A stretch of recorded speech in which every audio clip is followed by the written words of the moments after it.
Good morning students.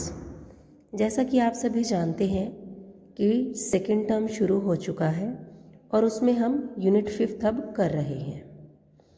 आज हम अपनी हिंदी की पाठ्य पुस्तक उन्मेष का पाठ नंबर 9 जो कि यूनिट 5 का पहला चैप्टर है वो हम शुरू करेंगे। पाठ नंबर 9 नाम है कबीर के दोहे। कबीर दास जी के बारे में आप सभी जानते होंगे। लेसन को करने से पहले हम पहले कबीर दास जी के बारे में पढ़ेंगे।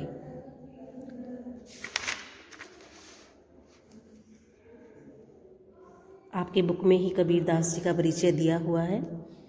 कबीर दास जी के जन्म और मृत्यु के बारे में निश्चित रूप से कुछ नहीं कहा जा सकता, क्योंकि कई विद्वान इनके जन्म और मृत्यु के बारे में अलग अलग मत रखते हैं, अपने अलग अलग विचार रखते हैं।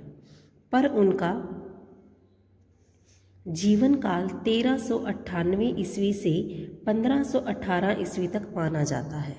ये कुछ विद्वानों ने माना है, तो एस्टिमेट लगा करके ही इसे लिखा गया है। ये पूर्ण रूप से सत्य नहीं है, क्योंकि निश्चित नहीं है, निश्चित रूप से कोई जानकारी उनके पास नहीं थी। उनका जन्म लम्ही नामक गांव में, यानी लम्ही कहाँ है, वाराणसी में हुआ था। इनका लालन पालन नीरू व नीमा नामक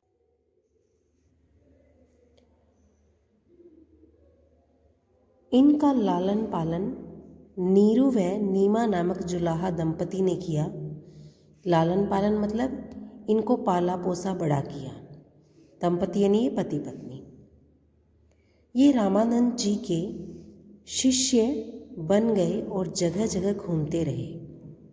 इन्होंने ब्रज, अवधी, भोजपुरी, राजस्थानी आदि बोलियों में गाते हुए अपने उपदेश दिए। ये उनकी विशेषता थी कि ये गा करके अपना उपदेश देते थे। इसलिए इनकी भाषा को पंचमेल खिचड़ी या सधुकड़ी भाषा भी कहते हैं। अलग अलग भाषाओं के मेल के कारण ही इनकी भाषा को क्या नाम दिया गया, पंचमेल खिचड़ी। इन्होंने धर्म के आडंबरों का विरोध किया। धर्म के आडंबर मतलब जो हम मूर्ति पूजा करते हैं, मंदिरों में जाते हैं, पत्थरों को पूजते हैं, इन्होंने इसका विरोध किया है तथा नीति परक रचनाएं रची। जीवन के व्यवहारिक रूप की प्रेरणा दी। व्यवहारिक रूप जैसे हम कहते हैं कि चोरी न करो, सत्य बोलो, हमेशा दूसरों का आदर करो, दूसरों के प्रति सेवा भाव रखना।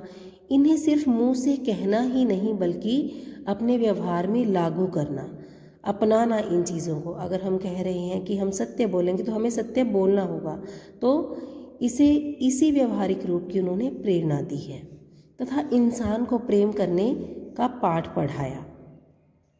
इनकी रचनाएं 3 प्रकार की हैं, साखी, सबद और रामायणी।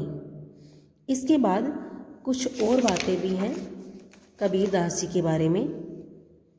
जब कबीर दास जी की मृत्यु हुई तब उनके हिंदू व मुसलमान अनुयायियों में झगड़ा हुआ कि उनका अंतिम संस्कार इस्लाम के तरीके से दफनाकर किया जाए या हिंदू रीति रिवाज से जलाकर। अब कुछ लोग ऐसे जो मुसलमान कबीर दास जी को मानते थे, हिंदू जो कबीर दास जी को मानते थे, लेकिन उन दोनों में ही ये मतभेद हो गया कि इनका अंतिम संस्कार किस प्रकार किया जाएगा। क्योंकि जो मुसलमान हैं वो कहते थे कि दफनाकर किया जाए, लेकिन जो हिंदू थे वो अपने रीति रिवाजों के अनुसार कहते थे कि इनका अंतिम संस्कार जला करके किया जाना चाहिए। अब ये कहा जाता है कि जब उनके शव से कपड़ा हटाया गया, शव को सफ़ेद कपड़े से, कफन से ढका जाता है, कि जब उसे हटाया गया तब वहाँ फूलों का ढेर था, यानी कि उनकी बॉडी नहीं थी, उनका शरीर नहीं था, वहाँ वो जो शरीर था फूल बन गए थे, ऐसा मानना है। तो उसमें से आधे फूलों को मुसलमानों ने दफना दिया और आधे फूलों को हिंदुओं ने जला दिया। मगहर में कबीर दास जी की समाधि और कब्र एक साथ बनी है। क्लियर है? आज का जो होमवर्क है आपको, वो कबीर दास जी के दोहों को कंठस्थ करना है, यानी गा करके इनकी प्रैक्टिस करनी है। एक दोहा मैं आपको गा करके बताऊंगी।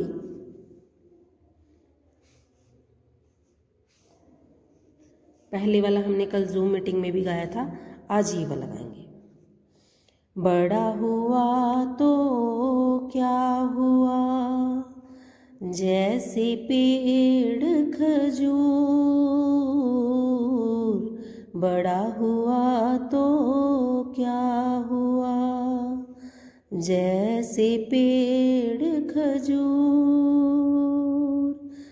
पंथी को छाया नहीं, फल लागे अति दूर।